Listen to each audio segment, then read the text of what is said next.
as you all know, outside before it began, I said, no, we're just going to be silent, we're going to pray, we're going to go in, and we're going to let them do the vote. I was forewarned that they may, spend 2 hours before they would even get to the vote and kind of draw it all out.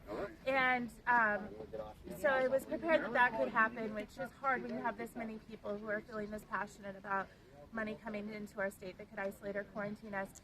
And then they started talking about the money to come in and vaccinating children that are 5 to 12, and horrible. Hundreds and hundreds of thousands of dollars, and there's 30% that are unvaccinated, and you know, that equates to how much money per person to try and get them to be vaccinated. And I think it might have been Gatsis actually that was challenging that startup cost and how that's not, why that didn't make any sense.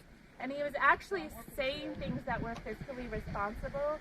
But when they were starting to talk about immunizing the children, I could feel the energy of the crowd start to get very upset. Yeah. So we had talked about, like, when we got to the vote, in order for us to tell them that we're not okay with this and we're unified, that we would stand and just turn our backs and link arms and just stay silent and let them do their business. We wouldn't disrupt the business, but we would, in solidarity, just stand and turn our backs.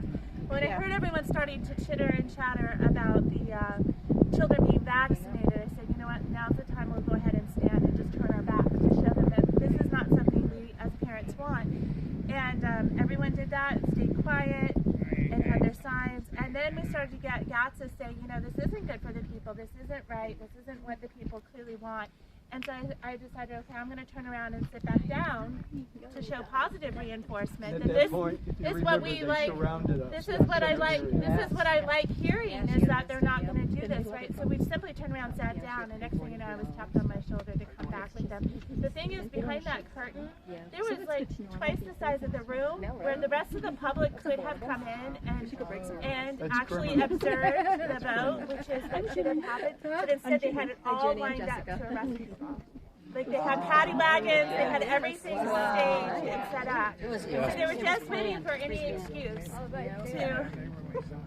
to take, you know, and all I did was stand. What happened to Marilyn's That's all you did. I watched you come I up and sat down. I never said a word. You have one house and we're all going to be there. Yeah. But we got a no vote. I didn't know we had a no vote. Yeah! 4-1. Hey, that's only one battle, guys. We still have one to go. Don't sit down. I'll be there. We won the battle, we didn't win the war. Frank is still in there. There's still quite a few in there. How many? I would say there's probably another 5 here. I don't know if there's anyone to any other places. But they put us on I was almost this close to coming out, and then they had to put us on lockdown. Okay, we have officers watching to make sure we're safe. So let's just go home. Let's say thank you to the officers. They are busy in there. They've got their work cut out for them, processing everybody. And you know what? Paul did great things in jail. You know, and if we didn't have that money coming in to isolate and quarantine us, and if we stood for that and let our voices be heard, and we got a no vote, then I count it all joy. It's all good. Let's go. Let's go. Let's go.